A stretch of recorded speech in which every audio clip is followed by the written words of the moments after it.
Olá, boa noite. O É Notícia recebe hoje o presidente da Câmara e pré-candidato à presidência da República pelo DEM, Rodrigo Maia. No 5º mandato de deputado federal pelo Rio de Janeiro, ele é filho do ex-prefeito do Rio, César Maia.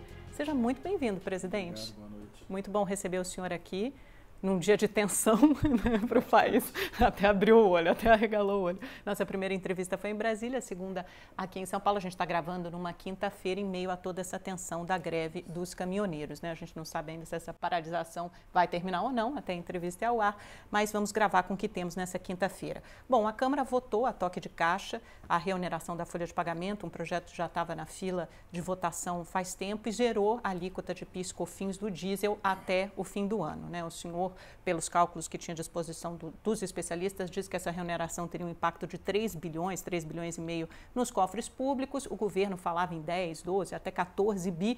Hoje o senhor admitiu o erro, admitiu que realmente haveria um impacto maior nos cofres públicos. Não foi muito precipitada essa votação de ontem, claro que não, presidente? A crise é muito profunda, ela vem se agravando ao longo dos últimos meses e nada foi feito, né?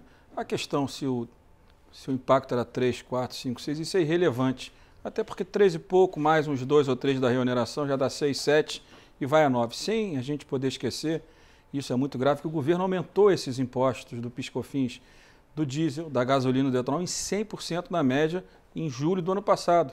Vai ter uma arrecadação de julho do ano passado, esse de 20 bilhões de reais. Quer dizer, 20 bilhões de reais que o governo, no momento de em 2017, quando o Brasil ainda tinha uma crise profunda, onde está tirando da sociedade 20 bilhões, impactando o preço do combustível. Então, eu acredito que a decisão da Câmara está correta. Eu acho que essa discussão, se é 3 a mais ou 3 a menos... Mas foi um erro de né? caulo grande, né? Erro, De 3,5 para 10, não foi erro de cálculo nenhum. Aquilo ali se somou, né, os 3 ou 4 de impacto, mais a desconto da reoneração, dava 6 ou 7. O governo trabalhava com 14, já está em 10. Né? O Rachid, no final do ano, disse que ia arrecadar 3, com o refis arrecadou 35.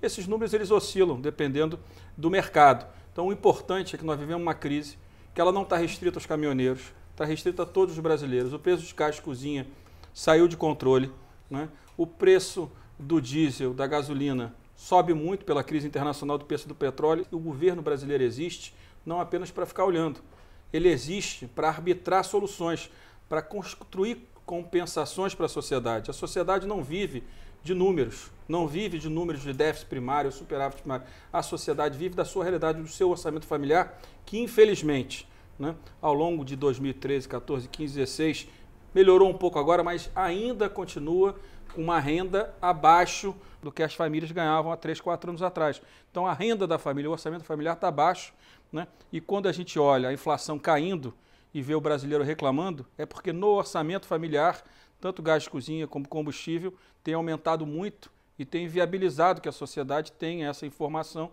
de que a inflação, por exemplo, nos alimentos baixou, porque o seu orçamento familiar tem aumentado de forma permanente. O caminho que o governo escolheu para enfrentar essa crise, com o apoio dos senhores de grande parte da Câmara dos Deputados e do Senado, foi fazer o ajuste fiscal, né? A inflação de fato baixou, os juros também foram muito reduzidos. Não é o caminho correto? É o caminho correto. Só que o governo existe, né, não apenas para fazer ajustes, né, econômicos. O governo existe para, naquilo que ele tem condição, o governo tirou da sociedade, com o aumento do imposto do PIS e COFINS, da gasolina, do etanol e do diesel, 20 bilhões de reais, vai até completando o final do mês de julho, né? O governo terá de excesso de arrecadação, por causa do aumento do preço do petróleo, esse ano, 13 a 14 bilhões de reais. Esse excesso de arrecadação que não estava previsto, o governo tem que colocar onde? Tem que colocar nessas políticas compensatórias para que se tenha um colchão onde o preço, no caso do diesel, que é o debate que está sendo feito por causa dos caminhoneiros, seja, né, tenha uma curva menos radical, para que o caminhoneiro não sinta isso na sua margem e não trabalhe, né, para não levar R$1 para casa. Então é importante que o governo arbitre nas condições que tem, e a gente sabe que não tem tanta margem assim. O governo, na hora que tem um excesso de arrecadação do JOT, quando tem um aumento de arrecadação que terá esse ano, o governo tem que pensar onde eu vou colocar esse dinheiro. Por exemplo, o aumento de arrecadação do refis no final do ano de 30 bilhões. Era para ter feito o quê? Do meu ponto de vista.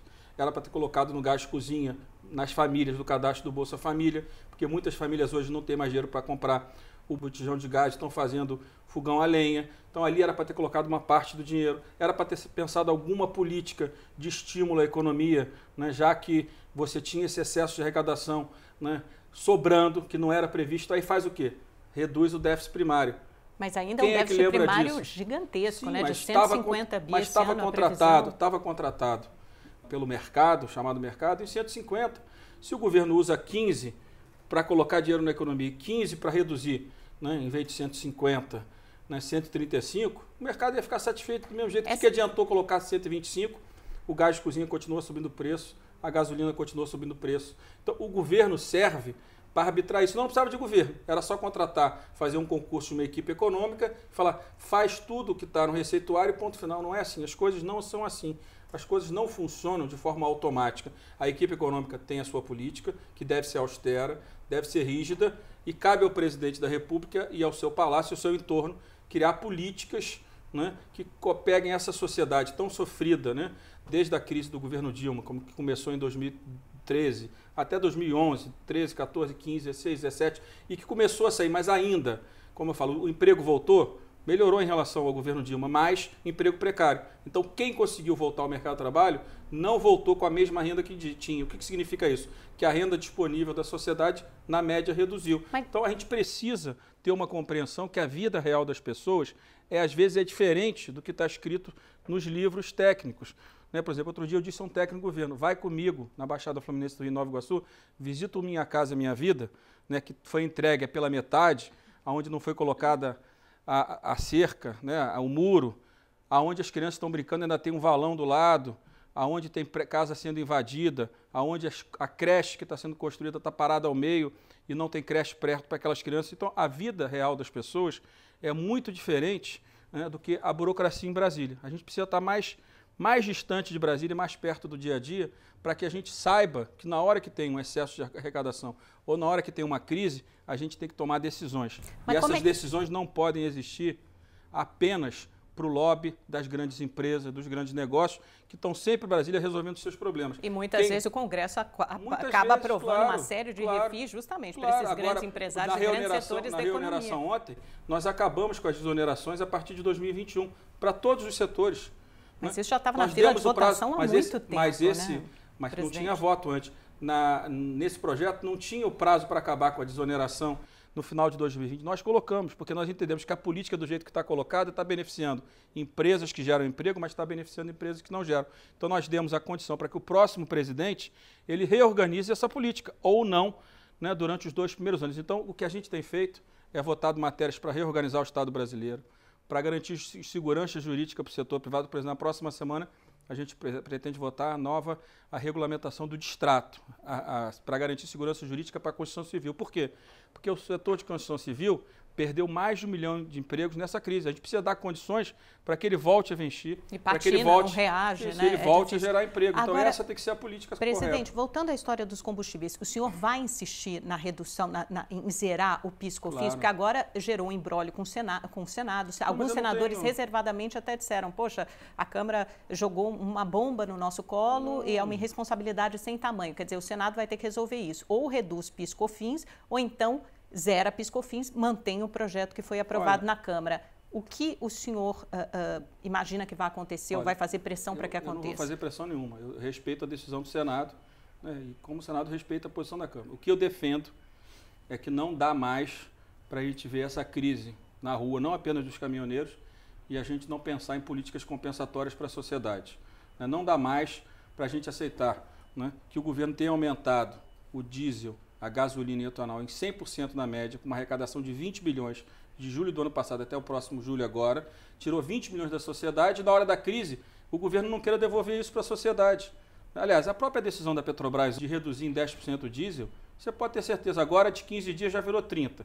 De 30 vai virar 60 porque o governo está fraco. Está ameaçada então, essa política de preços da Petrobras? Tanto que eu estou defendendo a redução de impostos. Eu não estou defendendo mexer no preço do petróleo, mas no preço da Petrobras. Mas os grevistas querem isso, eles querem congelar o preço do diesel durante 6 meses, sim, alguns falam em coisas assim. Em que condições políticas o presidente vai conseguir mexer no preço do diesel daqui para frente? Então tem que se tomar cuidado, porque os 30 dias que eles já se comprometeram em congelar já é 1/6 daquilo que a gente fez.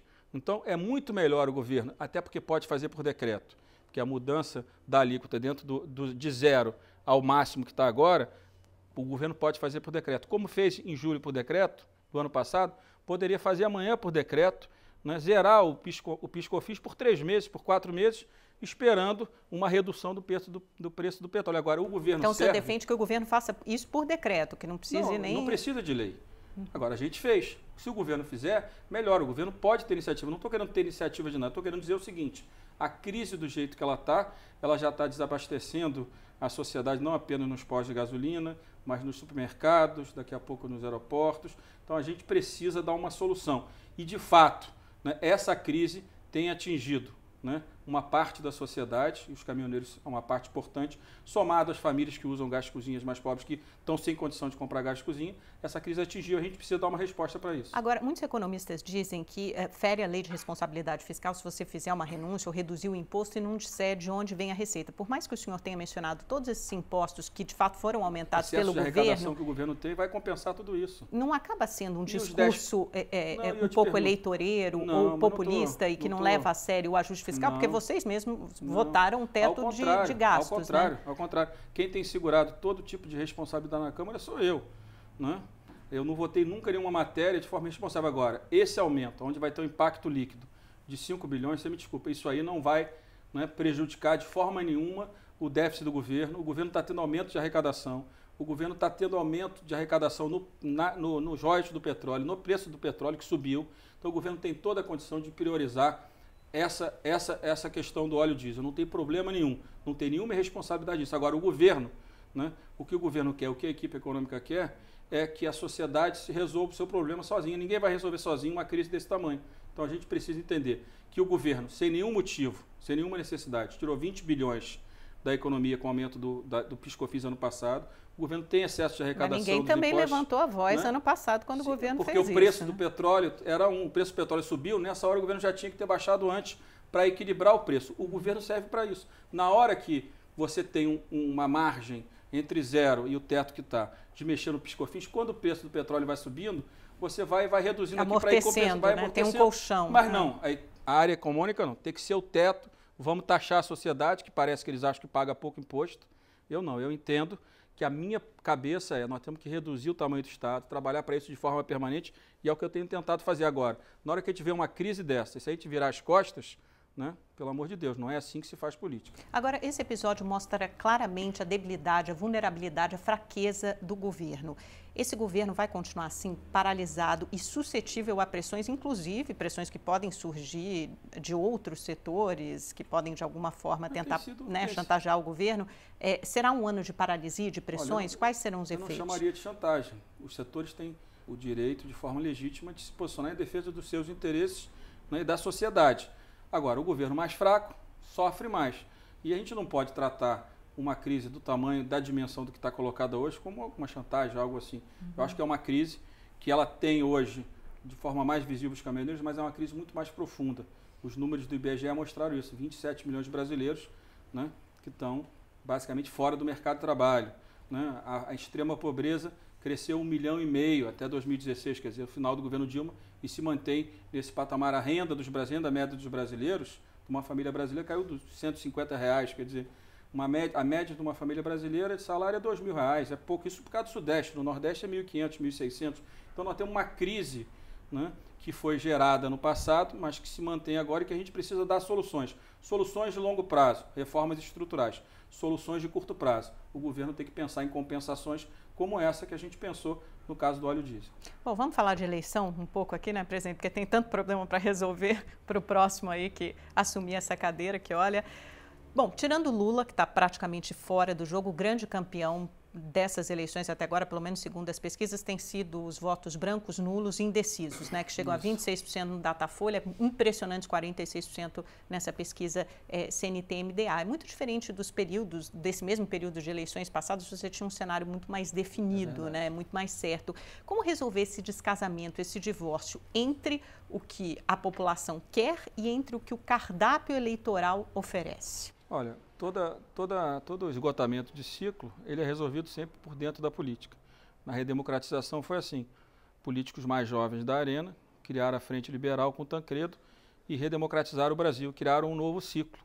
Nós agora precisamos entender que a sociedade está esgotada desse ciclo. Esse ciclo que gerou avanços, não na forma, no tamanho que nós gostaríamos, né, chegou ao final, o ciclo dos 30 anos da Constituição. O que a gente precisa é pensar que nós que estamos na política, nós vamos ter que dar a solução, e por dentro da política vai ter que ter mudança de postura, né, mudança na relação com a sociedade mais transparente, uma preocupação maior com os sistemas de controle para se evitar desvios que a gente tem visto nos últimos anos, né, muitos anos no Brasil, né, e políticas mais eficientes. O Estado precisa ser mais eficiente, precisa ser mais produtivo. Nas funções que o Estado exista, ele precisa, né, atender melhor a sociedade. E a gente precisa ter regras claras para que o setor privado volte a acreditar no Brasil, volte a investir e gerar empregos. Quando é que esse cenário eleitoral começa a se reverter, começa a se definir e o eleitor a se posicionar? Eu acho que faltando uns 20 dias para a eleição. Nossa, assim, em cima da hora, é brasileiro, né, que resolve tudo no último momento. A sociedade está vendo, as crises estão aí. Essa crise do caminhoneiro não é diferente da crise do trabalhador normal que está com medo de perder o emprego, né, que está com medo de perder a vida na rua por causa do aumento da violência. Essa crise que o Brasil vive afasta a sociedade da política. E ela só vai se preocupar com isso efetivamente, né, faltando 2, 3, 4, 5 semanas no máximo. Uma eleição de 45 dias, a televisão muito começa curta, com 35, ali para os 20 dias finais, você vai ter aí, eu acho que vai aparecer aquele que vai conseguir mostrar para a sociedade, né, que consegue representar esses anseios de mudança, de mais transparência e de construir um Estado que reduz as desigualdades no país. E isso torna até muito mais difícil para os políticos tomarem as suas decisões, né? De coligações, de quem vai sair candidato, porque o risco aumenta muito se você não tem um cenário claro. As decisões são muito mais difíceis do que foram no passado, eu não tenho dúvida. Mas também fica um processo, vamos dizer assim, mais animado, mais disputado. Mais excitante, é verdade. O que mostram as pesquisas qualitativas do DEM? Deputado, a gente sabe que todos os partidos encomendam muito esse tipo de pesquisa. Qual é o perfil de candidato que o eleitor busca, quer? O eleitor quer um político menos polarizado, menos radicalizado, né? Que é um político que tem experiência, né?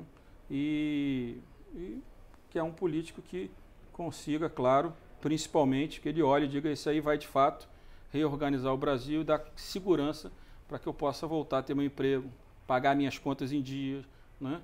Construir a minha vida e gerar prosperidade, né, no meu país e principalmente que eu possa construir um país melhor para os meus filhos do que está construído para mim. Então é isso que a sociedade espera, um candidato que reúne essas características menos polarizadas, dessa política polarizada que o Brasil carregou nos últimos anos. Nas qualitativas hoje, ninguém é enxergado nesse campo ainda. Nenhum dos que o cardápio oferece. Uns mais aqui, outros mais lá, aqui, mas nessa posição que é considerada de mais, né, de mais paciência, mais equilíbrio, ninguém é considerado. Alguns se consideram, mas a sociedade ainda não vê. Ele via um pouco o Joaquim Barbosa, mas ele desistiu. Exatamente. Por que o senhor acha que o eleitor se animou tanto com as possibilidades que acabaram se concretizando das candidaturas do Luciano Huck e em seguida do Joaquim Barbosa? Porque a sociedade procura primeiro uma candidatura de fora da política para mudar a política. Mas, ao longo do tempo, as pessoas vão vendo, a própria sociedade, os próprios outsiders vão vendo que sem a participação da política, sem a participação de um diálogo maior, não vai se avançar. Até porque na democracia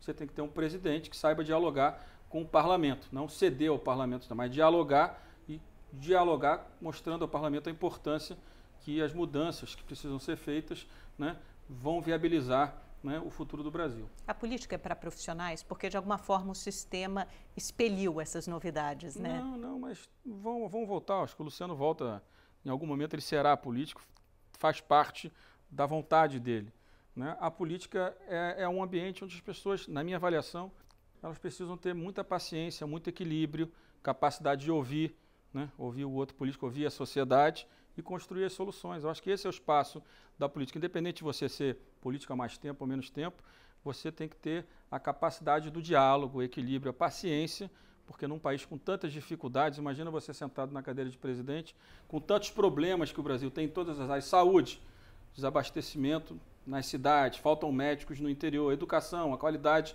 da educação no final do ensino fundamental é de péssima qualidade, o ensino médio, os jovens estão saindo, estão deixando de estudar, não há vagas em creche, e aí vai, desemprego, né, brutal, renda do brasileiro caindo. Então são muitos problemas que você tem que olhar por onde eu começo. e acho que se começa reorganizando o Estado. O Estado hoje é caro, é ineficiente, tira muito da sociedade e devolve muito pouco. E o governo federal concentra poder demais, né, em detrimento da base da sociedade. Então a gente vai ter que ter coragem de inverter essa pirâmide. Os gastos vão ter que ter mais na base e menos em Brasília. E Brasília vai ter que ter um papel de articulação. Segurança pública. Sem uma articulação entre as forças de segurança pública do governo federal com dos estados, não tem saída. Só de forma articulada, até por isso a gente aprovou o Sistema Integrado de Segurança, nós vamos conseguir criar um ambiente daqui para frente para que a gente possa, de fato, cuidar desse tema que tem afligido tanto a vida dos brasileiros. Agora, o senhor está quase 20 anos na Câmara dos Deputados, apoiou o impeachment da Dilma, depois apoiou o governo Temer, tem como principais aliados os partidos do chamado Centrão e se apresenta como alguém capaz de liderar esse novo ciclo da política e romper com essa polarização que o senhor chama de PT e PSDB. O que tem de novo na sua candidatura? O que tem de novo é a certeza que a política vai ter que dar a solução, que a gente vai ter que mudar a nossa forma de relacionamento com a sociedade, que os espaços do governo terão que ser espaços prioritários, né, de quadros técnicos de qualidade nas funções fundamentais, saúde, né, educação principalmente, são os dois eixos que precisam ter quadros de grande qualidade e que a política tenha uma relação de maior diálogo e que os políticos se beneficiem dos resultados e não se beneficiem do governo. E que a gente tenha coragem de enfrentar os problemas olhando no olho do eleitor.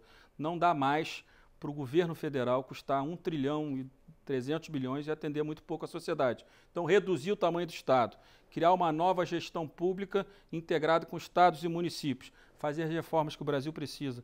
Não tem como o Brasil avançar se a gente não fizer a reforma da Previdência, se a gente não fizer a reforma tributária e se a gente não fizer a reforma administrativa. Um novo Estado e o Pacto Federativo para inverter essa curva. Menos poder em Brasília, menos recursos em Brasília e mais política integrada de saúde, segurança e educação com os estados e municípios. O senhor acha que a sociedade consegue enxergar dessa forma, dessa maneira, uma maneira de refundar a política, mas usando velhas táticas, velhas alianças e velhos partidos? Por exemplo, só para citar um dos seus aliados, o PP, tem o maior número de parlamentares investigados na Lava Jato, houve uma ação da Polícia Federal recentemente invadindo os gabinetes, fazendo apreensão nos gabinetes do senador Ciro Nogueira, que é presidente do PP, do deputado Eduardo Fonte. Quer dizer, não é difícil convencer a população que há algo de novo nessa velha fórmula? Não, você vai construir, porque os próprios políticos, o político como qualquer cidadão, sabe o momento que precisa mudar, que precisa avançar. Todos entenderam que essa forma de fazer política ela está se esgotando, está no ciclo final dela, no meu ponto de vista. Então todos, eu tenho uma relação com o PP muito boa, nunca me pediram nada, a pauta da Câmara é feita sempre em cima do interesse público, pautas inclusive polêmicas, né? A PEC do teto que nós votamos, a reforma trabalhista que nós votamos, tudo construído em base ao diálogo, né, com o governo, com a equipe econômica, com os partidos, e o PP sempre foi um aliado importante nessas votações. Então não tem nenhum problema, tenho certeza que de forma individual cada um faz a sua defesa, né, e aqueles que tiverem que responder pelos seus atos responderão e outros terão seus processos arquivados. Então o que a gente tem que ter é a clareza que a própria política, a sociedade como um todo, todos se reinventam. A política precisa se reinventar porque essa é uma demanda da sociedade, não tem alternativa. A gente precisa ter uma política mais transparente, com custo menor, né? Reduzir impostos a médio e longo prazo, acho que é uma coisa fundamental, e que nas áreas fundamentais o Estado funcione com eficiência. Né? Não dá mais para a gente aceitar que uma criança não tenha acesso a uma creche.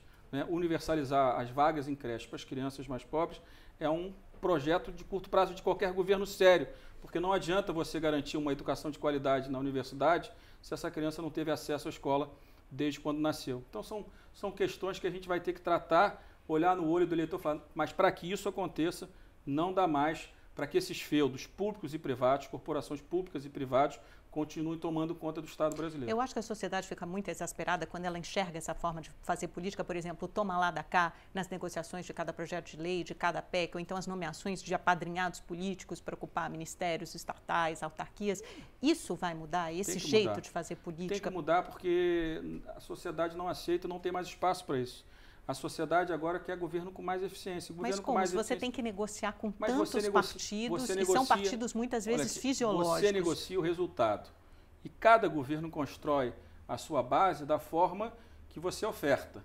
Né? Então, um governo, né, que seja um governo austero, que coloque os melhores quadros nas principais áreas e dê resultado na ponta, né? Porque eu já vi muita gestão que se negociou pouco com a política, a participação no governo, mas na hora que a cidade começou a investir mais, realizar obras, toda a política aderiu a esse governo. Então, o que a gente precisa é ter certeza que a eficiência na gestão pública, um governo bem avaliado, ele vai atrair os políticos vão ter a certeza seguinte, o que é melhor, eu ter um cargo no governo ou ter obras sendo realizadas nos meus municípios, ter professor na escola de qualidade, ter médico no hospital, o que é mais importante? Então, vai chegar uma hora, eu acho que vai ser no curto prazo, que os políticos vão compreender isso. É melhor um governo com melhor gestão, com melhor qualidade, para que na ponta eu seja o representante desse governo. Eu acho que isso que vai acontecer nos próximos anos. Qual é o mote dessa frente de partidos, desse blocão, não sei como o senhor chama, que o senhor está fazendo essa aliança com o PP, tentando atrair o PR, o Solidariedade, o PRB? A gente conversa com o Podemos, conversa com o PSDB, o diálogo é com todo mundo. Conversa com a esquerda. Mas vocês estão tentando construir uma aliança para essa eleição já, tem muita especulação para tentar apoiar um candidato. A gente dialoga com todo mundo, eu dialogo com o PP, com o PR, com o PSDB, com o Podemos. O que eu quero é participar de um projeto e principalmente ter chance de liderar esse projeto para mudar a política, por dentro da política. Quem está nesse projeto com o senhor? O PP está, acho que o PP tem boa relação comigo, Solidariedade tem boa relação comigo. Tem outros que querem atrair. O PRB já faz parte desse projeto também? O PRB tem pré-candidato a presidente, mas tem um ótimo diálogo conosco também. E o PR? Vocês estão tentando atrair? O Bolsonaro também está tentando atrair em outra ponta? O PR filiou o Josué, que é um ótimo quadro, de grande qualidade, e tenho certeza que ele tem muito a contribuir. Participando ou não do processo eleitoral, ele está próximo da política. Né? Hoje eu fui informado que ele vai estar em Brasília na próxima semana com a bancada do PR. É bom você ter o Josué dialogando conosco e participando também desse processo. O senhor conversa com ele também? Sempre com o Josué? Acho que é um grande quadro, foi candidato ao Senado, teve um bom resultado. Acredito que a participação dele, dialogando conosco, é um bom caminho, né, para, disputando ou não a eleição, né, participar de um projeto de mudança da política brasileira. Ele é uma noiva muito cobiçada, né? Já foi cobiçada como vice pelo Lula, como vice na chapa do Ciro Gomes também. O senhor acha que ele poderia eventualmente liderar esse centro político, ser colocado como uma candidatura? Olha, eu dei a minha candidatura, mas o Josué tem todos os pré-requisitos para ser um ótimo candidato a presidente, para ser um ótimo candidato a vice, para ser um ótimo consultor de um projeto. Eu acho que qualquer posição que ele queira disputar, ele será competitivo, né? Disputar a presidência pelo PR, mesmo que seja contra o DEM, compor uma chapa sendo vice, ele será sempre um ator importante e competitivo nesse processo. E o contrário, o senhor abriria a mão da sua candidatura por um nome como dele, por exemplo, de alguém que o senhor visse com mais chance no centro? Eu não tenho nenhum problema, né, de dialogar e construir um caminho. Eu não vejo, né, que vai se construir isso até o processo das convenções, né? Mas eu tenho dialogado com todos. Quando eu coloquei meu nome é porque eu, de fato, não enxerguei nos nomes que estavam colocados o caminho para que a gente pudesse aglutinar o maior número de partidos, tempo de levar e construir uma agenda nova para o Brasil. É claro que o Josué é um ótimo nome, meu nome está colocado, eu não vou discutir a questão do nome, mas respeito muito, quero tê-lo ao meu lado para que a gente possa estar junto nesse processo. A princípio, meu nome está colocado, não vou discutir retirar nome de forma nenhuma, mas acho que a participação dele conosco ou em outro processo vai ser muito positivo para a política brasileira. Incomoda o senhor o fato dessa aliança de partidos com PP, Solidariedade, etc., ser chamada de centrão, que é sempre, né, um termo que tem uma carga pejorativa para designar legendas fisiológicas? São partidos que na hora que o Brasil precisou de votação de reformas, sempre votaram, né, com as reformas. São partidos que eu tenho certeza que quando nós formos votar as reformas tributária, administrativa, previdenciária, eles estarão juntos. Isso é uma coisa muito importante. A forma como você vai manter sua relação com estes ou com outros partidos, né? Porque o PT entrou prometendo uma mudança da forma de se relacionar com os partidos e deu a confusão que deu, a gente viu. Então, o importante é que aquele que lidere o processo dê os limites. Não, os meus limites para governar o Brasil, governar o Estado, são esses. Eu quero a adesão de vocês para que a gente faça um governo eficiente e na ponta a gente tenha resultados positivos. Ou seja, não é só uma aliança para a candidatura, é uma aliança que vocês enxergam lá na frente para participar de um governo. Agora, cada presidente, ele dá o seu limite. Não adianta a gente falar assim, a culpa é do partido do Centrão. Não, a culpa é do presidente que aceitou construir uma aliança de uma forma fisiológica ou não, eu estou falando em tese. Então, eu acho que quem impõe os limites é o presidente eleito, legitimado pelo voto popular dos brasileiros, no caso do Estado, no seu Estado. Então, quem impõe os limites é cada um que governa o Brasil. Então o líder, aquele que vai liderar, ele tem um papel muito importante para dizer quais são os limites, em que condições que essas alianças para o processo eleitoral e depois para o governo precisam acontecer. E isso precisa ser feito de forma muito transparente para que a sociedade entenda em quem está votando. Mas esses partidos estarão juntos mesmo se não tiver um presidente do seu campo eleito? Não sei, porque é por isso que eu falo, 1 mais 1 em política às vezes não é 2. Às vezes a gente está junto aqui, mas eu não resolve que eu não sou candidato. Pode ir um para cada lado. Então 1 mais 1 em política muitas vezes não soma, diminui. Então, por isso que vocês estão tentando aglutinar. Por isso que estão, né? No meu nome, tentando construir. E eles sabem quais são os meus limites, porque eu presido a Câmara e da forma como eu presido a Câmara. Vamos ao nosso exercício de futurologia do dia. Quem tem mais chance de ganhar essa eleição hoje na sua avaliação? Quais são as candidaturas mais fortes? De ganhar a eleição não tem como te dizer. Hoje todo mundo tem chance e ninguém tem chance.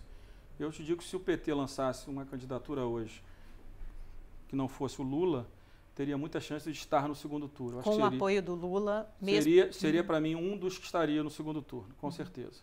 Isso seria mais eficiente, por exemplo, do que o PT apoiar uma outra candidatura de esquerda, como o Ciro Gomes? Eu acho que o PT terá candidato. Teve desde a de 89 e terá nessa eleição. Então, na minha avaliação, terá candidato e qualquer candidato que seja lançado nesse momento, não seja essa tese que eu estou ouvindo que o Lula vai ser lançado, vai ser impugnado e depois no final entra outro. Aí eu acho que pode ficar fora do segundo turno. Mas uma candidatura do PT começando agora, eu acho que está no segundo turno. Vejo com dificuldade o segundo turno para eles, mas acho que uma candidatura do PT está no segundo turno. Qualquer outra, por enquanto, eu não consigo enxergar ninguém que com certeza seja favorito a ir para o segundo turno, nenhum dos outros nomes. Mas alguém de centro ou o senhor enxergaria? Olha, a sociedade procura um candidato que tenha equilíbrio, que tenha capacidade de diálogo, é isso que diz as qualitativas. Mas num quadro pulverizado, você pode ter 2 candidatos nos extremos com 10%, 12%, 13%, como foi em 89, podendo ir para o segundo turno. Fica muito dividido, né? Isso. Então, pelo que o senhor está falando, a sua avaliação política, o PT erra ao não escolher um candidato já, um sucessor para o Lula? A minha opinião é essa. Eles perdem tempo com isso? Acredito que sim. O senhor já disse que o Bolsonaro bateu no teto, né? Acredita que ele não passe muito dos 17, 18? Eu acho que ele é um fenômeno. Ele sozinho com os filhos, chegar onde chegou, é um fenômeno. Tem que tirar o chapéu porque ele fez na internet, mas ao longo do tempo eu acho que vai se mostrando, né, as dificuldades que ele vai encontrar na marcha dos prefeitos. Ele teve dificuldade, então já bateu um teto de 20, já está com 12, 13 na nossa, e a nossa avaliação é o que eu disse, eu não tenho como te dizer que há 3 meses atrás as pessoas, ele estará no segundo turno. Hoje eu não sei se ele estará no segundo turno. Pode estar, mas eu não tenho essa certeza. No caso do PT, se lançasse o candidato agora, eu tinha muita convicção que estaria no segundo turno. E as candidaturas de Marina e Ciro são candidaturas competitivas? O Ciro, principalmente, tem se movimentado bem, né? Até nessa questão das alianças. Eu acho que eles são competitivos se conseguir construir alianças. Porque sem o tempo de televisão mínimo, fica a Marina, mesmo com o PSB, ela foi desmontada na eleição passada pelo tempo de televisão do PSDB e pelo tempo de televisão da Dilma. Então, eu acho que para a Marina precisava construir uma aliança, não sei se é fácil. E o Ciro também não sei se é fácil ele construir essa aliança, mas ele está trabalhando para isso. Ele está tentando, né, com o PSB e tal, e de repente pode ficar com mais tempo de TV. O senhor tem 1% de intenção de voto no Datafolha, no CNT-MDA 0,4%. Muitos políticos e analistas acreditam que o senhor se mantém no páreo para continuar influente nessas articulações, negociar cargos para o próximo mandato, como presidente da Câmara. Como o senhor responde a essas considerações? Olha, eu sou presidente da Câmara, tenho um certo prestígio, e para continuar presidente da Câmara, eu não precisava ser pré-candidato, que me afaste de muitos. Num determinado momento, eu estava afastado da bancada do PSDB. Então, ser pré-candidato me afasta, inclusive, me gera dificuldade se eu quiser ser presidente da Câmara novamente. Então, não é por aí. Então, para continuar presidente da Câmara, era continuar presidente da Câmara, não participar do processo eleitoral, continuar dialogando com todos, né, e decidir na reta final estar bem com todos. Então, a pré-candidatura, ela sempre gera atrito, porque gera uma pré-campanha entre adversários. Então, por esse caminho, é uma besteira. Mas gera um poder de barganha também, gera poder, né? Em apoiar outro candidato, formar uma coligação, negociar alguma coisa. Eu, como presidente da Câmara, eu articulo um grupo de partido independente de ser pré-candidato. É o contrário, se eu quiser levar um grupo de partidos que eu lidero para algum campo, eu não preciso ser pré-candidato a presidente. Isso é uma besteira, não existe. A pré-candidatura é porque tem um caminho, né? E eu lhe pergunto, o que é pior? O que é mais difícil? Sair de um e crescer para quem nunca foi, por exemplo, governador de Estado, ou sair de 5 para quem já foi governador de Estado? A rejeição de alguns é maior, a minha é um pouco menor. Então, há uma avenida para todos. Se tivesse alguém no meu campo com 20%, eu diria, é uma pré-candidatura que não tem necessidade de existir. Agora, num quadro desse, pulverizado, aonde ninguém despontou, né, eu acho que tem um caminho sim para ocupar. E acho que eu posso colaborar no debate, né, eu posso colaborar com as minhas ideias, com aquilo que eu construí ao longo dos últimos anos, aquilo que eu aprendi, aquilo que eu ouço de pessoas que eu converso muito em todas as áreas. Eu acho que eu posso participar. Acho que o debate democrático precisa que a gente tenha um bom número de candidatos e aquele que tiver condições de convencer a sociedade vai para o segundo turno. Agora, tem uma questão também de ordem matemática nessas candidaturas, que é o fundo eleitoral. Vocês têm um teto limite de quanto gastar. O DEM acho que tem 89 milhões de reais, é isso? Sendo que o partido vai lançar quantos? 5 nomes, pelo menos? 7 ou 8. 6 ou 7 ou 8 para governo do Estado, ou seja, esse dinheiro todo vai ter que ser dividido, o limite, o teto para uma candidatura presidencial é de 70 milhões. Isso não depõe contra a sua candidatura? Não, porque eu nunca fiz campanhas caras. Minhas campanhas sempre foram muito simples, né?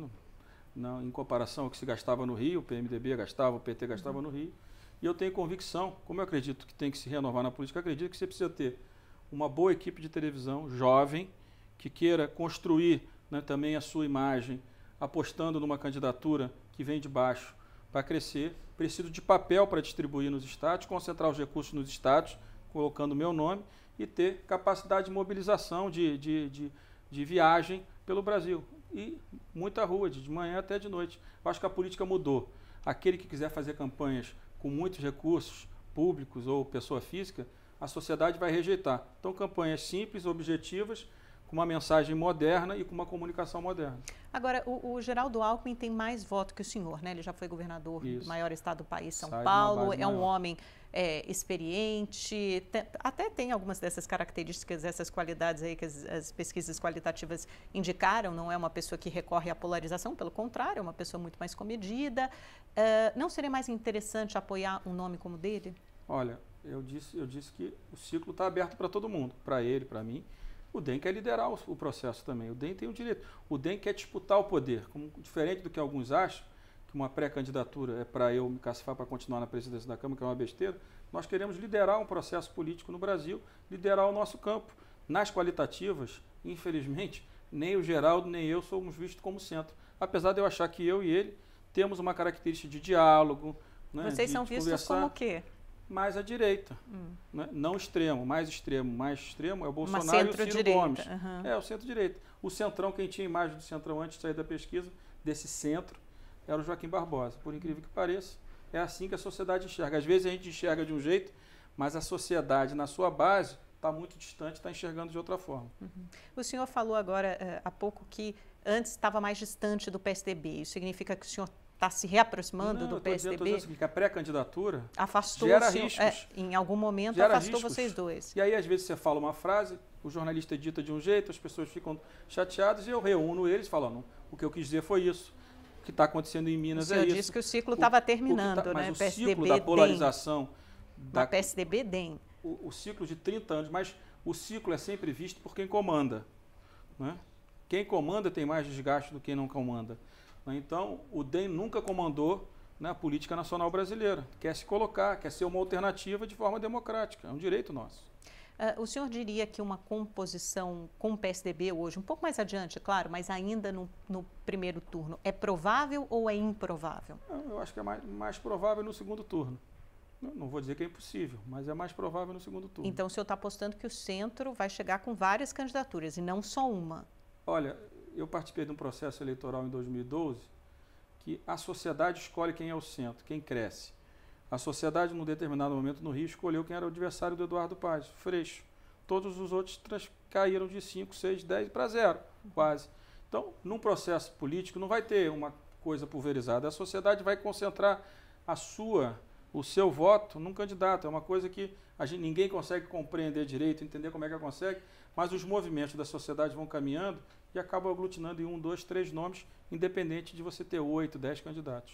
Mas aí isso significa que pode ter mais de uma candidatura disso que vocês chamam de centro, né? PSDB, DEM, desses nomes, MDB. Um vai acabar lá na frente consolidando e crescendo. Você vai ter um mais à direita, acho que o Bolsonaro vai ficar num patamar de 10 a 12, aqui na esquerda tem que ver se é o PT ou o Ciro, e vai ter um nesse mais centrão, aí centro-direita, centro-esquerda, que vai ocupar o espaço.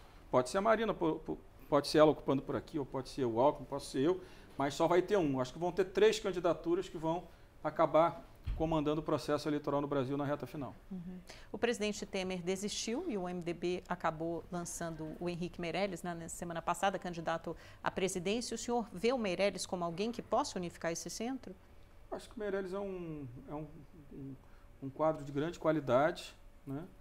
Vai ter o desafio, né, de ser o candidato do MDB, não é um desafio fácil, mas é uma pessoa que dialoga com todos nós. Eu não tenho nenhum problema de dialogar com o Henrique Meirelles de forma nenhuma. Eu não acho uma probabilidade grande a gente apoiar o Henrique Meirelles, mas tenho admiração por ele. Foi um bom ministro da Fazenda, foi um bom presidente do Banco Central, né? Tem que mostrar agora que tem as qualidades de articulação e de liderança para presidir o Brasil. Então, o senhor está dizendo que acha que a candidatura dele não resiste até o final? Não, eu acho que resiste. Eu acho que ele vai ser candidato. O senhor acha que ele vai manter mesmo? Eu No primeiro turno, pelo menos, vai ser PMDB candidato?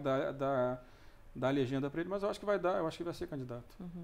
Presidente, pelo que o senhor falou agora no final do primeiro bloco, o senhor imagina então que haja mais de uma candidatura do centro, né? O senhor disse que acha que o Henrique Meirelles no MDB vai manter a sua.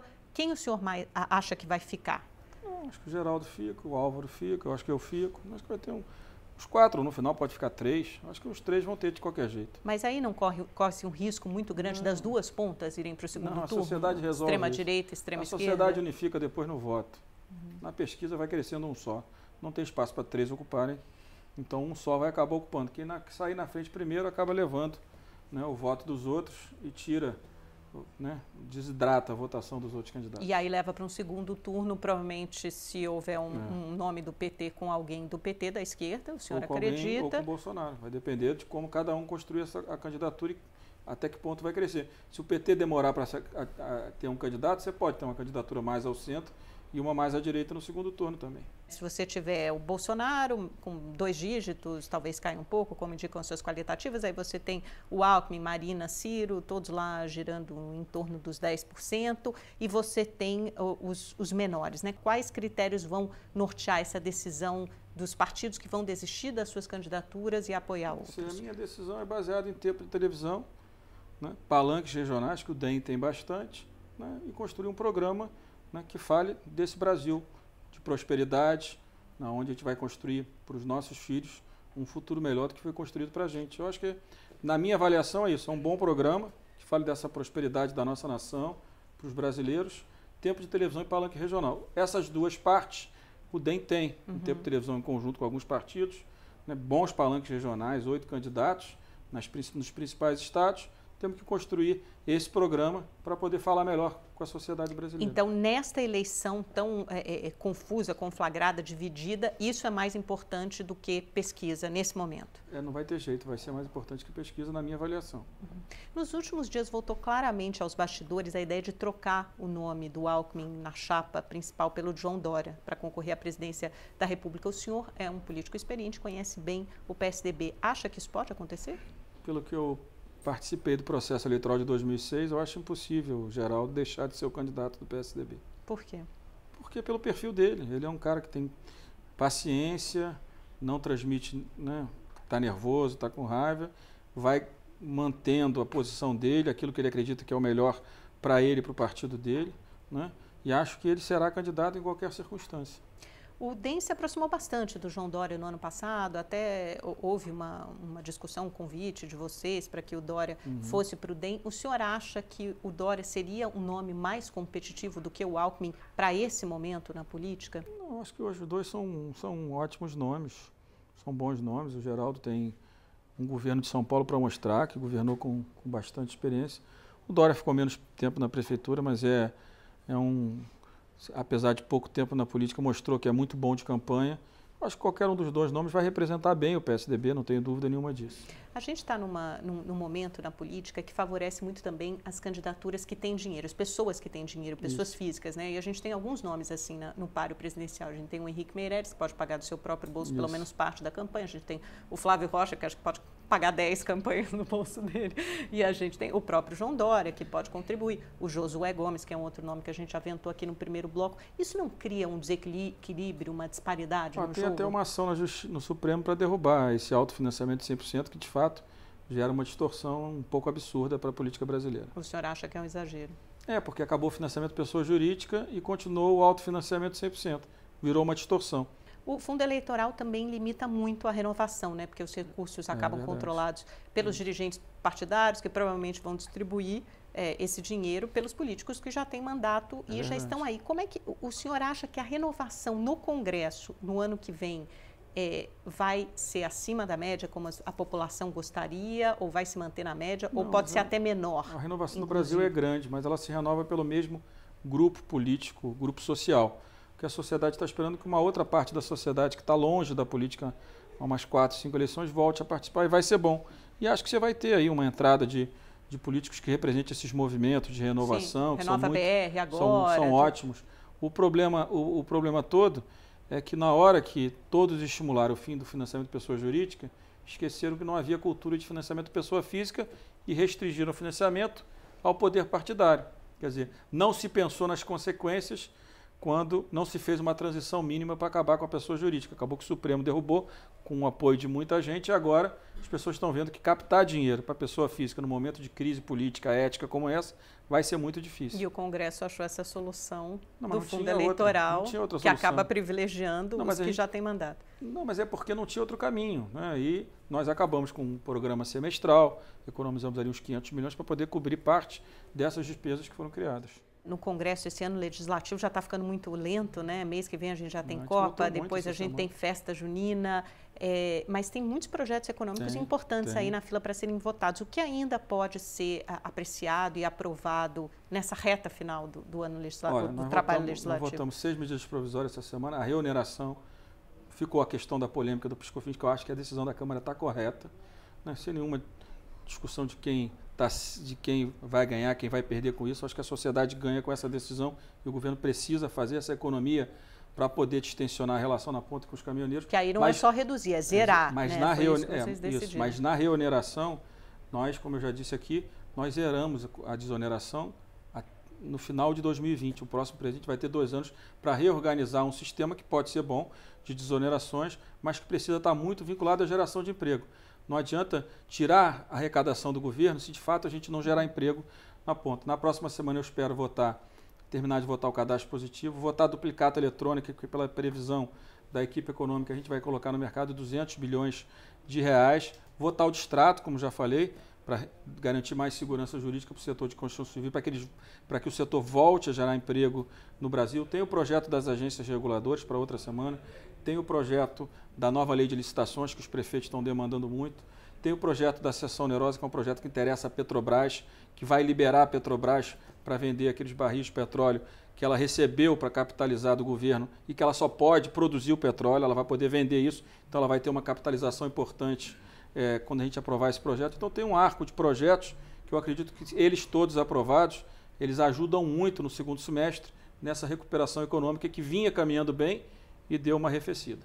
Privatização da Eletrobras, o senhor não mencionou. Não, é um projeto que a gente tem que construir maioria, mas é um projeto importante. Agora, mais importante que a privatização da Eletrobras é a privatização das distribuidoras do Norte e Nordeste, que geram um prejuízo enorme, ou vão ser privatizadas ou vão ser liquidadas, o que vai gerar desemprego. Isso a oposição não vê. Então seria até mais importante, primeiro, resolver isso. Na 814, infelizmente, não tinha voto nem na Câmara, que foi a medida provisória que já caducou. Mas eu acredito que a gente tem que tentar avançar nesse debate. Agora, o que eu digo sempre. Mas vai ser possível? O senhor vê um caminho para votar isso ainda nessa? O governo tem que dizer se tem votos ou não. Eu preciso entender, porque... Acho que o senhor sabe melhor que o governo. Não sei se mas o governo precisa ter uma participação ativa nisso, um projeto do governo. O governo tem que ajudar, porque os deputados, muitos votam, mas querem ter o mínimo de compreensão de quantos votos o governo deve ter num projeto que é polêmico como esse. E depois disso, quando a gente fala de reforma da Previdência, alguns falam de reforma da Previdência após as eleições, ou o fim do foro privilegiado, o senhor vê algum caminho para isso? Depois da intervenção, vota no plenário, e a reforma da Previdência, o próximo presidente vai ter que tratar no processo eleitoral. Nada disso vai ser resolvido nesse ano, nem depois da eleição. Depois da eleição, só se o presidente eleito, no processo eleitoral, fala, eu eleito, vou votar a reforma A, B ou C, que gostaria que seja votada em novembro. Porque ele se omitir em novembro a gente votar, seria uma traição ao eleitor. Então, quem ganhar vai ter que fazer o apelo, daquilo que gostaria de ver aprovado em novembro e dezembro, no processo eleitoral, para que a sociedade saiba em quem está votando, em que condições está votando. A recuperação da economia está lenta, né? Mais lenta. O governo diminuiu a projeção do PIB de 3% para 2,5%, o emprego patinando demora a retomar, outros setores da economia também. Na sua avaliação, ou na avaliação de economistas com quem o senhor conversa, por que essa recuperação está tão demorada? Olha, você tem, né, a própria, né, desgaste do governo, você tem... Então, é um problema de cunho político, né? De cunho político, você tem a imprevisibilidade do processo eleitoral, você tem uma crise internacional, o próprio preço do petróleo, as relações políticas dos Estados Unidos com outros países, alguma crise geopolítica, né? E você tem, pela imprevisibilidade eleitoral, os empresários segurando um pouquinho a sua decisão, assim, para investimentos de longo prazo, mais 3, 4 meses, 5 meses não vão fazer diferença. Eu acho que muita gente recuou por isso. E o governo, né, pela crise que passou no ano passado, né, não conseguiu avançar, né, na reforma da Previdência, que ia dar uma estabilidade maior na relação, né, no controle da dívida pública, o que geraria uma antecipação de investimentos. Como isso não aconteceu, a crise internacional, né, a possibilidade de aumento dos juros lá fora também fez os investidores retraírem os seus investimentos e, principalmente nesse momento, a imprevisibilidade eleitoral faz com que todos esperem mais 3, 4 meses para decidir um investimento de 15, 20 anos. Tem muita gente depositando muita esperança nessa eleição, né? Como se isso fosse resolver o problema e a crise de representatividade. O senhor acha que essa eleição vai inaugurar um novo tempo, vai responder esse problema e vai aproximar novamente a política da sociedade, o Congresso da sociedade, o Executivo? Eu acredito muito nisso. Eu acredito muito que esse é uma eleição que vai ser um marco de separação do ciclo que veio da redemocratização, que o Brasil avançou, que a polarização fez o Brasil avançar menos do que a gente gostaria, mas abre um novo momento. E acho que os políticos têm que compreender isso. A sociedade tem nessa eleição, apesar de ainda estar muito distante, a esperança que vai se abrir um novo ciclo da política brasileira. É porque com esse cenário tão fragmentado, as duas pessoas que vão para o segundo turno provavelmente vão com poucos votos, né? Não vão com uma larga maioria dos votos. No segundo turno você tem um debate mais claro, mais transparente, com bom tempo de televisão, bons debates. Aí a sociedade decide e legitima mais aquele que vai presidir o Brasil. Quais serão as prioridades desse novo presidente do Brasil no Executivo, no Congresso, nos primeiros 6 meses ou no primeiro ano de mandato? Eu acho que a primeira... O que precisa fazer rápido, urgente, precisa primeiro prioridade? Controlar o crescimento do endividamento público, a reforma da Previdência do setor público. Sistema de previdência igual. O servidor público, o setor privado, com o mesmo sistema. Não é justo, como é hoje, que o trabalhador que ganha um salário mínimo se aposenta com 65 anos e muitas vezes aquele que ganha 20, 30 mil se aposenta com 55. Não é tirar R$1 do direito de ninguém, mas é pedir a ele que ele trabalhe mais e que você tenha um novo sistema igual entre público e privado nos estados, porque na União já é assim desde 2013.